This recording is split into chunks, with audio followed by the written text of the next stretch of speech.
What's up, guys? Welcome back to Tactical Nutrition. Welcome back to the channel. So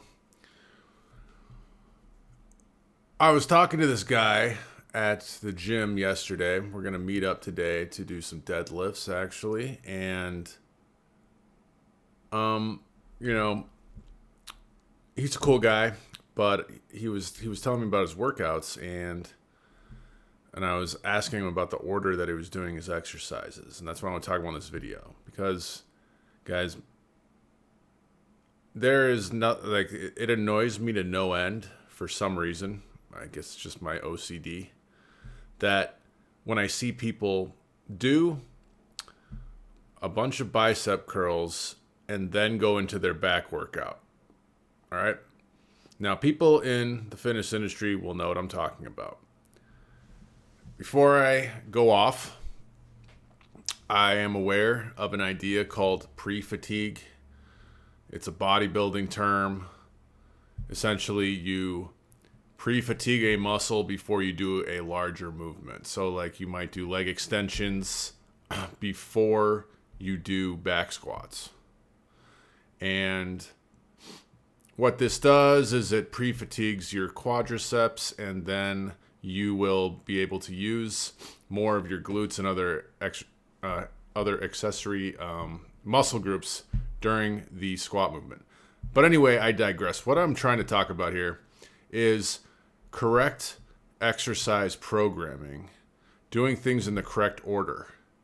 And obviously, there's people that'll have a lot to say about what I'm saying here, and may not agree. I don't really care about that. That's not the point of the channel, is not to, get people to agree with me per se, as much as give my insights and, my experience, which is what I think we should all be doing, is talking about stuff that we know and not sitting here talking about stuff that we don't know about.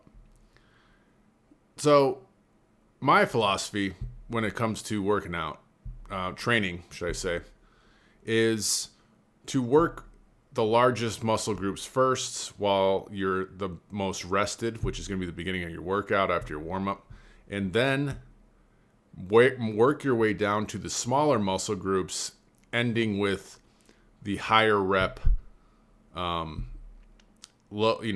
weight exercises. For instance, like let's say you do it's like an upper body chest day or something like that, and so you go in and you would do bench press first, and then maybe another variation, a dumbbell incline press, and then you would go into like flies, and eventually you could start doing some way more specialized chest movements. There's really only so much you can do for chest movements, but the point is you would not do the cable crossover chest flies before you do a barbell bench press. This is basics, not only for proper programming, because you want to be strong when you get to the bench press. You're only going to be weaker after doing the chest flies. Your chest is going to be pre-fatigued. You're going to use more shoulders and triceps. You're also opening yourself up for more of a chance of injury, because you've kind of done an awkward thing. You've broken down one muscle in a chain. We call these things chain movements, open or closed chain movements. So you've broken down one link in the chain, is the best way to put it. And then you go in to do the heavy lift, and you're just going to be weaker. It's going to be ineffective. You're not going to be able to get stronger. It's just stupid is what it is. Okay. I'll say what it is. It's stupid. The same thing applies if you're doing a back day and you do a bunch of bicep curls and then you expect to go do pull-ups. Like, yeah, if you're really strong at pull-ups, you might be able to pull it off. No pun intended. But excuse me. But you're just going to be weaker at the pull-up, and then you're not going to be able to get the most out of it using the main muscles, which is like your lats and your rhomboids and your back muscles. This applies across the board, especially with something like deadlifts. Like I see people now. I'm talking about heavy barbell deadlifts, not like RDLs and like stiff-legged deadlifts and things like that. Obviously you could do those later in the workout because they're more specialized. Again, like a stiff-legged deadlift is mainly for your hamstrings. You're not going to go nearly as heavy. But if you did a bunch of, I don't even know, a bunch of glute thrusts and lunges and things like that, and then you go into try and go to heavy deadlifts, you're just going to be weaker. And our goal in the gym, the point of this rant is the goal in the gym, for the most part, should be to get stronger at the big lifts. If you can do that over time, you're going to make progress. If your deadlift, your squat, your bench, your pull-ups, your rows, if those are getting stronger routinely and you're eating properly, chances are you're putting on muscle. Obviously, you should keep an eye on how you look in the mirror. You know your body more than anyone. But anyway, what you want to do to get the most out of the workout while also reducing your risk of injury, which is a huge part of training, a proper training program, is you don't want to get injured, is you start out with the big movements and then you break it down slowly throughout the workout, and then near the end you polish it off with the accessory work. So for instance, this would be a leg day for me, right? I do deadlifts first, then I would do back squats, right? And then I would do stiff-legged deadlifts with the barbell again, right? Then I would do lunges, maybe walking lunges or weighted lunges or some kind of, maybe a reverse lunge, something like that.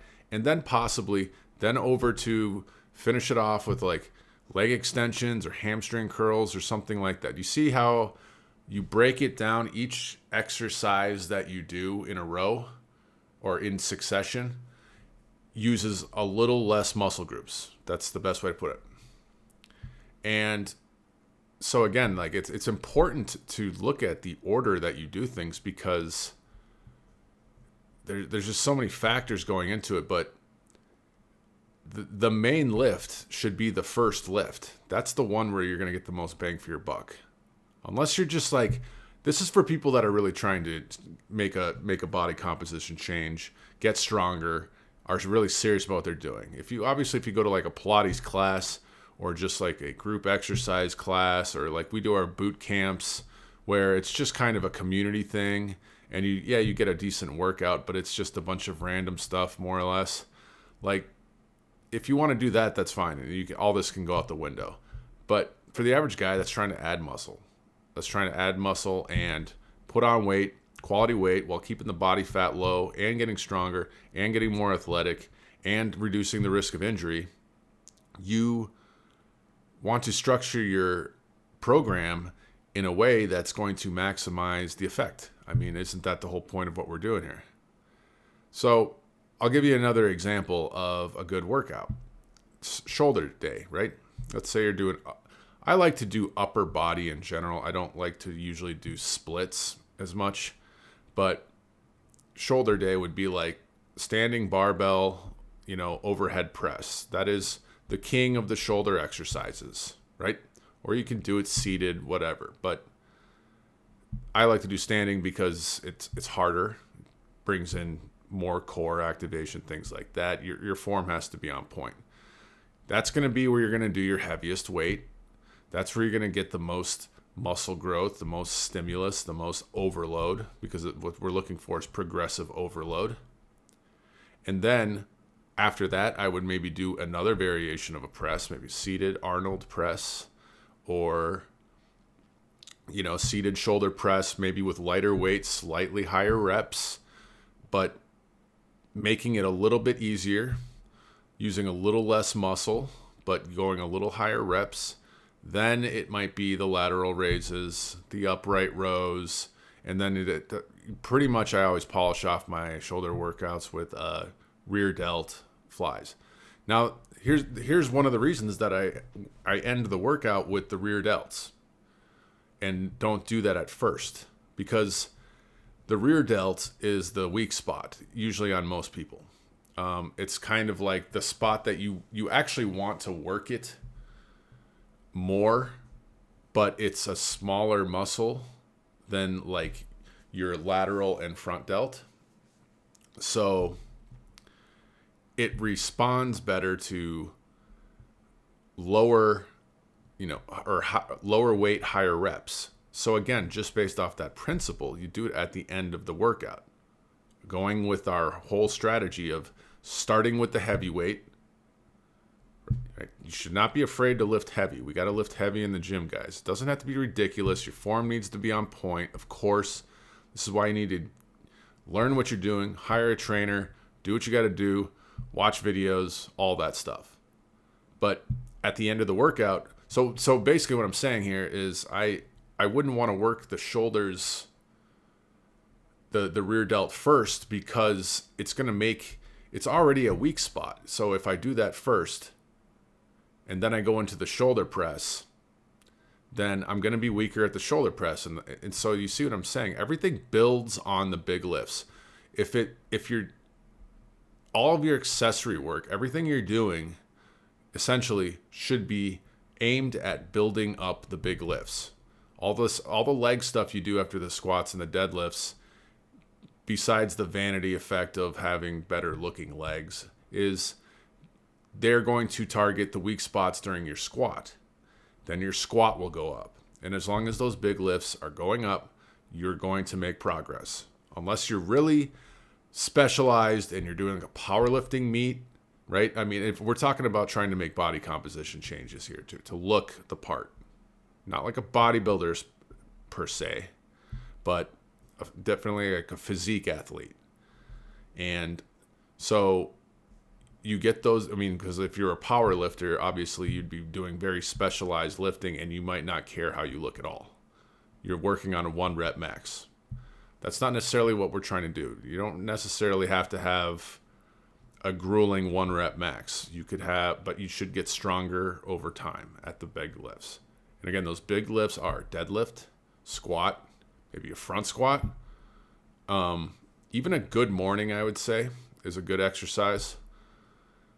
Bench press, overhead press, and barbell rows, and pull-ups. I think pull-ups are kind of a key. But anyway, guys, that's all I had for today. It was just a little rant. Don't be making these newbie mistakes. Ignorance is not an excuse these days, especially if you're someone that goes to the gym every day. Now, understand, if you're 18 years old and you're just starting out, and we all think we know everything when we're that age, and you don't know shit, to be quite honest. But if you've been in there for 10 years, you got to know these things. This is not, we didn't come here to knit, as my dad says. If you're going to do something every day, you might as well learn how to do it properly and get the most out of it, right? All right, guys. So subscribe to the channel if you can. Guys, commenting helps grow the channel immensely. Let me know what you think in the comments.